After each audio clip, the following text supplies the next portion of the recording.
गरीबी रेखा से बाहर आ गए क्या कोई? तो इसलिए भारतीय जनता पार्टी से बच के रहो। यहाँ के लोग तो बचे हुए हैं, लेकिन ये मैं कह सकता हूँ, इनसे अच्छा झूठ और इनसे बड़ा झूठ कोई नहीं बोलता। राजनीति का अगर कोई उठा करके देख लोगे इतिहास, तो भारतीय जनता पार्टी से अच्छा झूठ कोई नहीं बोलता। इन्होंने नौकरी की बात की, हमारे नौजवान जानते होंगे, कहा कि करोड़ों नौकरी हम लोग साल में दिलवाएंगे। आज 10 साल दिल्ली सरकार के पूरे हो गए। उत्तर प्रदेश सरकार भी लगभग 2 साल पूरे कर रही है। हमारे नौजवान बताएंगे कितनी नौकरी और रोजगार मिल गए। और पढ़ाई का हिसाब किताब तो ये है कि आज के समय के हिसाब से पढ़ाई नहीं हो पा रही है। और उत्तर प्रदेश की जानकारी करोगे आप तो कम से कम 10,000 प्राइमरी स्कूल ऐसे हैं जिनमें किसी ने एडमिशन नहीं लिया। इंटर कॉलेज में भी एडमिशन नहीं ले रहे हैं। पॉलिटेक्निक, आईटीआई खाली जा रहे हैं। इंजीनियरिंग कॉलेज खाली जा रहे हैं।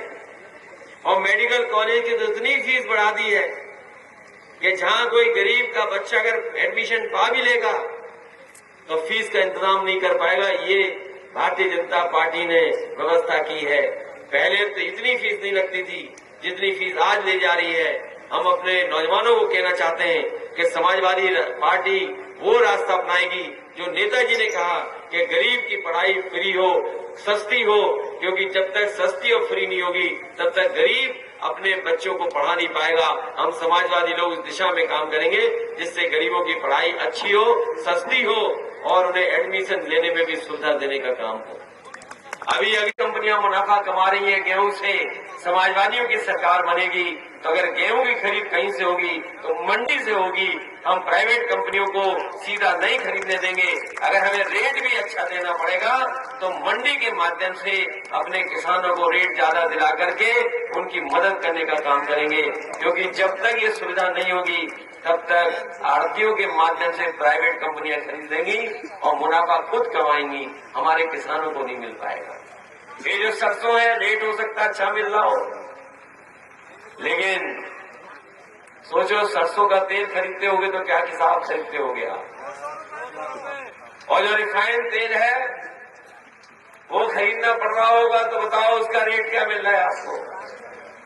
जब इन बीजेपी वालों को वोट चाहिए था तो राशन में भी रिफाइंड तेल आ रहा था। रिफाइंड में कुछ दिन दिया इन्होंने, राशन में तो दिया था गरीबों को कुछ दिन, लेकिन वोट मिल गया उत्तर प्रदेश में, रिफाइंड तेल भी बंद हो गया, अब नहीं मिल रहा है। चना भी बंद हो गया। अब पता नहीं राशन में क्या मिल रहा होगा। राशन में पता नहीं क्या दे रहे हैं, केवल चावल मिल रहा है। और देश का सबसे बेहतरीन, अगर कहीं गाय के दूध का प्लांट लगवाया तो हम लोगों ने कन्नौज में लगवाने का काम किया। और कन्नौज का जो प्लांट था आज भी अगर कोई देखेगा जाकर के तो देश का सबसे बेहतरीन काउ मिल्क प्लांट लगाया था। और इसलिए लगवाया था कि हमारे किसान कभी कभी साइकिल से, मोटरसाइकिल से या बस से अपना इंतजाम करके बाजार तक दूध ले जाते थे और बाजार में भी उन्हें रेट नहीं मिलता था। हमारे साथियों को याद होगा मैंने कहा था कि ये काऊ प्लांट बन करके तैयार हो जाएगा तो हमें कोई इंतजाम करना पड़े, हम समाजवादी सरकार में ऐसा इंतजाम करेंगे कि चाहे हमें गाय के दूध के लिए 4 रुपए ज्यादा देना पड़े बाजार भाव से तो हम दे करके अपने किसानों की मदद करेंगे।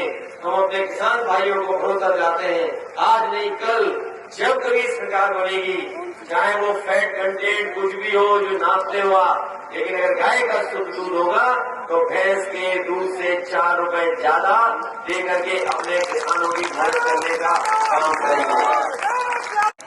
तो जो भारतीय जनता पार्टी ने वादा किया होगा वो एक भी पूरा नहीं किया। जैसे ये मंच पर आए, आपके बीच के हमारे किसान भाई मुझसे आए, उन्होंने कहा कि यहाँ पर एक पशु अस्पताल है पिछले कई महीने हो गए अभी तक एक भी डॉक्टर अपॉइंट नहीं हुआ। जो सुविधा हमारे किसानों को मिलनी चाहिए, और अगर पशु अस्पताल में कोई डॉक्टर नहीं है तो मैं ये स्वीकार करता हूं, ये मानता हूं कि हमारे गरीबों का भी इलाज यहां नहीं हो पा रहा होगा, या हमारे सरकारी अस्पतालों में कहीं डॉक्टर नहीं होंगे जहां कहीं भी इलाज की सुविधा हो। और इस सरकार का तो प्रिय जानवर भी आप जानते हो कौन सा है?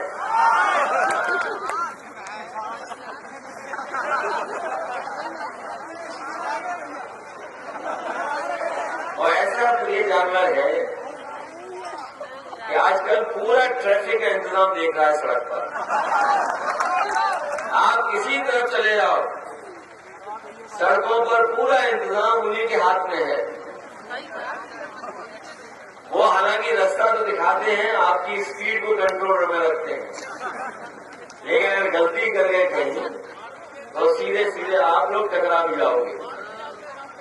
और केवल टकराओगे नहीं, पूरे उत्तर प्रदेश में आप पता कर लो और खबरें आप पढ़िएगा, कोई दिन नहीं जाता जिस दिन किसी न किसी किसान की या किसी न किसी गरीब की जान न जा रही। हम लोगों ने विधानसभा में भी उठाया था ये सवाल, और अक्सर लोग ये चिंता करते हैं कि आखिरकार समाजवादी पार्टी क्यों उठा रही है सवाल। और सबसे ज्यादा अगर सोशल मीडिया के माध्यम से, विधानसभा के माध्यम से, प्रेस के माध्यम से इन जानवरों की समस्या को किसी ने उठाया है तो समाजवादी पार्टी ने उठाने का काम किया था। और अभी भी सरकार कोई फैसला नहीं ले पाई। हजारों करोड़ रुपए खर्च कर चुके हैं, लेकिन अभी भी उस समस्या का समाधान नहीं हुआ। एक मेमोरियल बनाने का भी फैसला लिया, उनकी याद में, उनकी यादगार के लिए एक बहुत बड़ा मेमोरियल बनाने का फैसला हम लोगों ने किया, और शिलान्यास भी कल हुआ है उसका। ये सच है कि नेताजी न केवल समाजवादी पार्टी को बनाने का काम किया, लेकिन राजनीति में जिनकी कोई आवाज नहीं थी उनको पहचान, उनकी आवाज बनने का काम नेताजी ने किया, और तमाम गरीब किसान लोगों को सम्मान दिलाने का काम नेताजी ने किया। वो मेमोरियल 2 साल के अंदर हम लोग बनवा करके तैयार कर देंगे, और इसलिए भी बना रहे हैं कि हम लोगों को सरकार से उम्मीद नहीं है। सरकार से उम्मीद इसलिए भी नहीं है कि सरकार हमारी आपकी नहीं है, और जिन सिद्धांतों को हम लोग लेकर के चल रहे हैं उस सिद्धांत को कभी ये सरकार बढ़ावा नहीं दे सकती। मैनपुरी और आसपास के हमारे उपस्थित साथियों, चुनाव से पहले ये कार्यक्रम हो रहा है, और ऐसी जगह कार्यक्रम हो रहा है जहां चारों तरफ खेत हैं। गांव तो हैं अपने, सब पक्के गांव हैं, लेकिन ये चारों तरफ से कार्यक्रम, खेत के बीच में कार्यक्रम हो रहा है। मैं आदरणीय तोताराम जी को बधाई दूंगा, उन्होंने कहा कि हम अपने खेत खाली छोड़े हुए हैं। ये खेत आपके हैं? बोले हम खेत खाली छोड़े हुए हैं, और इसीलिए छोड़े हुए हैं कि आपकी सभा हो जाए। मैं बदलना चाहता था, लेकिन जब मैंने देखा कि उन्होंने बहुत तैयारी कर ली है तो मैंने कहा कि अब 23 को है तो फिर 23 को ही रहेगा, हम आपके कार्यक्रम में शामिल होंगे। मुझे खुशी है इस बात की कि बहुत सारे बुजुर्ग और बहुत सारे पार्टी के नेता हमें दिखाई दे रहे हैं, जो जिम्मेदार नेता हैं, जो समाजवादी पार्टी को समय समय पर मजबूत बनाने का काम करते हैं।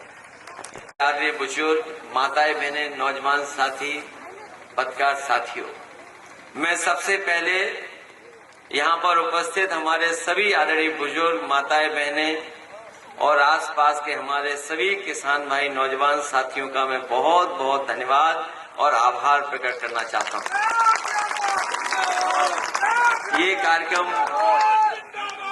उस क्षेत्र में हो रहा है जो समाजवादियों का गढ़ माना जाता है और समाजवादियों का परिवार माना जाता है। जैसा अभी जिलाध्यक्ष जी ने कहा, राजनीतिक कैसी भी परिस्थितियां बनी रही हों, लेकिन यहाँ के लोगों ने कभी भी समाजवादियों का साथ नहीं छोड़ा। जहाँ कभी नेताजी ने जो कहा होगा उसको मान करके यहाँ के लोगों ने पूरी जिम्मेदारी से समाजवादी पार्टी का हमेशा मान सम्मान बढ़ाने का काम किया। मैं